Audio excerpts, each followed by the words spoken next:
Hörmətli izləyicilər, kanala abunə olub like etməyi unutmayın. Günün xəbərləri təqdim edir. Putin nazirləri topladı. Göstəriş verdi. Rusiya prezidenti Vladimir Putin eynin icmalı formatında keçiriləcək birbaşa xətt və mətbuat konfransından əvvəl hökumət üzvləri və nazirlərlə ilə Rusiya vətəndaşlarının qaldırdığı problemləri müzakirə edib.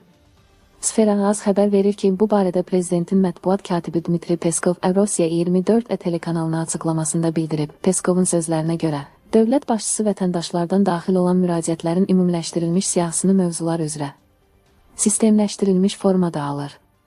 Bu, prezidentə ictimai əhval-ruhiyyəni daha yaxşı anlamağa imkan verir. O, nazirlər, baş nazirin müavinləri və əsas istiqamətlər üzrə məsul şəxslərlə birbaşa əlaqə saxlayaraq əlavə məlumatlar tələb edir və onları dəqiqləşdirir. Aysun ilə bağlı yeni xəbər müğənni Aysun İsmailova yeni ev alıb. Sfera.az xəbər verir ki, bu barədə ifaçıya qonaq canlı ədə danışıb. Aysun deyib ki, dekabrın 26-ı yeni evinə köçəcək. Müğənni evdə təkcə qızı ilə özünün yaşayacağını da əlavə edib.